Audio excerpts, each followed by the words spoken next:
Hello मेरे प्यारे बच्चों। आई होप आप सभी लोग बहुत अच्छे होंगे और होली का त्योहार चल रहा है तो आप लोग अच्छे से गुजिया बना रहे होंगे, खा रहे होंगे और एंजॉय कर रहे होंगे। लेकिन एंजॉय के साथ साथ थोड़ी बहुत पढ़ाई भी जरूरी है। तो हर्षिका मैम फिर से लेके आई है एक नया टॉपिक। तो बच्चों बहुत बहुत स्वागत है आप सभी का हर्षिका मैम की पाठशाला में। तो हमने पिछले दिनों में अपना स्क्वायर का टॉपिक क्लियर किया था। आज हम लोग करेंगे स्क्वायर रूट का टॉपिक। आज से हमने स्क्वायर रूट का टॉपिक स्टार्ट कर दिया है। तो चलिए समझते हैं क्या होता है स्क्वायर रूट और कैसे निकाला जाता है। तो स्क्वायर रूट कुछ नहीं है, कोई बहुत ज्यादा बड़ी चीज नहीं है, एकदम हुआ चीज नहीं है, नॉर्मल है। लेकिन थोड़ा बहुत डरना भी जरूरी है इससे, क्योंकि ये हर किसी के लिए नॉर्मल नहीं होता है। तो सबसे पहले शुरुआत करते हैं छोटे नंबर से, 1 से। 1 का स्क्वायर रूट क्या होता है? 1 का स्क्वायर रूट 1 ही होता है। 1 का क्यूब हो, 1 का क्यूब रूट हो, 1 का स्क्वायर हो या 1 का स्क्वायर रूट हो, 1 ही रहेगा। अब बात करते हैं 2। 2 का स्क्वायर रूट क्या होता है? तो भाई साहब इसका स्क्वायर रूट निकालना तो बहुत ज्यादा टफ है, बहुत से लोगों को आता भी नहीं है। लेकिन चलिए समझते हैं कैसे निकालते हैं। सबसे पहले हमको इस तरह की प्रोसेस कर लेनी है। 2 मैंने यहाँ लिख लिया। अब मुझे इसमें ऐसा नंबर लेना है जो इससे कम हो या इसके इक्वल हो। अब कम लेंगे तो ठीक रहेगा, क्योंकि इक्वल तो होना नहीं है, तो कम ही लेना पड़ेगा। जैसे कि 1 ले लिया हमने, तो 1 1 जा क्या होता है? 1 है ना। अब इस वाले 1 को उठा के हम यहाँ लिख देंगे और जिसका कर देंगे ऐड। अब जो 2 है, इस वाले 2 को इसके नीचे लिखा है हमने 1, है ना।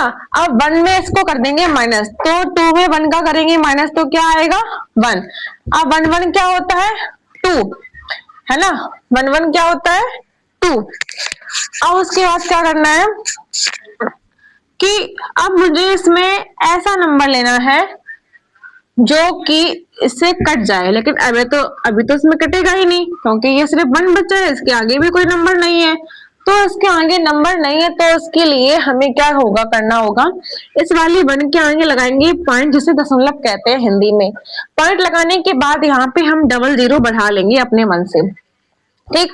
अब मुझे इस वाले 2 में ऐसे नंबर को लिखना है जिसका मल्टीप्लाई भी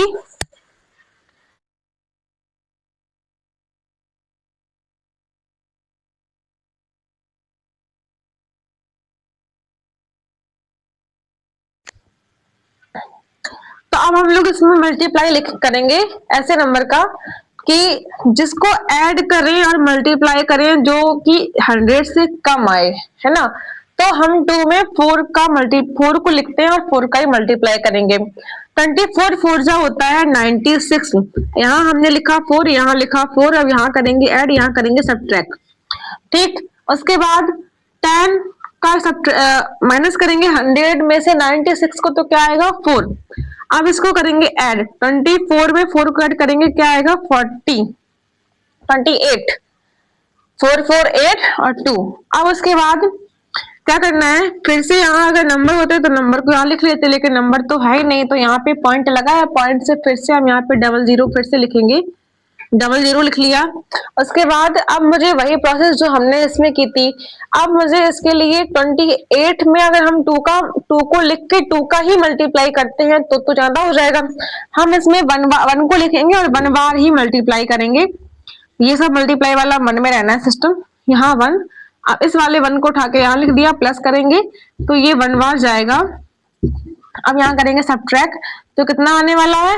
9 आएगा यहाँ पे, और यहाँ पे आएगा 1, यहाँ पे भी आएगा 1। अब फिर से वही प्रोसेस, पॉइंट लगा है तो यहाँ पे 0 उठा के लिख देना है हमें, और उसके बाद इसको ऐड करना है 2 8 2। कितनी बार जाएगा अब ये? आई थिंक 4 टाइम्स जाएगा। 4 टाइम्स करके देखते हैं। मल्टीप्लाई 4 16 8 9 2 3 4, हाँ 4 टाइम में जाएगा। इसका मैंने 4 टाइम्स मल्टीप्लाई किया। अब मैं इस वाले 4 को यहाँ लिखूंगी, इस वाले 4 को यहाँ लिख के ऐड करेंगे, जो हमारा आया है 11296। इसको लिख के सब्ट्रैक्ट कर देंगे। ठीक है, सब्ट्रैक्ट किया मैंने, तो अब हम इसको माइनस करते हैं। क्या आता है? 10 में 6 जाएगा, 4 बचेगा, 9 में 9 जाएगा 0, और 8 में 2 जाएगा तो 6 बचेगा और 0 0। बस अब हम इसको यहीं पे स्टॉप कर देते हैं। मुझे पता चल गया है इसकी वैल्यू इतनी आएगी और उसके बाद 7 3 करके कुछ और आती है, समथिंग में ऐसा ही आता है। तो अब जैसे कि जब भी हम अपने फिजिक्स में या साइंस में कोई क्वेश्चन को सॉल्व कर रहे होंगे और कहीं भी मैथ में अगर उसमें स्क्वायर टू रूट की वैल्यू मांगी जाती है, तो हम लोग उसमें बस 1.41 लिख के ही इतना यूज करते हैं, क्योंकि अगर वैल्यू ज्यादा रखेंगे तो फिर कैलकुलेशन करने में भी प्रॉब्लम आती है। तो स्क्वायर रूट को करने के लिए बहुत सारे प्रोसेस होते हैं, एक तो मैंने आज ये बताया, और एक गुणनखंड प्रोसेस और है। जैसे कि हमने नंबर ले लिया है, एक कोई ले लिया हमने, जैसे कि 9 ले लिया है ना, अब इसका हमें एलसीएम निकालना पड़ेगा। एलसीएम लेने के बाद इसको गुणनखंड करना पड़ेगा और फिर उसके पेयर बनाते हैं। देखिए कैसे, 3 बार जाएगा, 3 या 9, 3 1 जा 1 चला गया, मल्टीप्लाई मल्टीप्लाई, इसका पेयर बनाते हैं तो क्या आएगा 3, इसका मतलब ये 3 का स्क्वायर था। ठीक, तो बेटा आज की क्लास में मैं इतना ही पढ़ाऊंगी, क्योंकि आज थोड़ी डबल एनर्जी हो गई है। मिलते हैं नेक्स्ट वीडियो में। आई होप आपको ये समझ में आया होगा। कल मैं फिर से एक नया वीडियो लेके आऊंगी, इसमें हम आपको सिखाएंगे 3 का स्क्वायर रूट निकालना। ठीक है, 3 का स्क्वायर रूट निकालना, और आप लोग भी एक बार ट्राई कीजिएगा इसको ऐसे ही करके। तो ये आपका हम कह रहे हैं, इसको हम दे रहे हैं आपको होमवर्क में। अगर आता है तो ठीक है, नहीं आता है तो फिर मैं तो कल बताऊंगी ही आके। ठीक, आई होप सभी को समझ में आएगा। अगेन हैप्पी होली एवरीवन, और जुड़े रहिए हर्षकाम की पाठशाला में। बहुत बहुत धन्यवाद।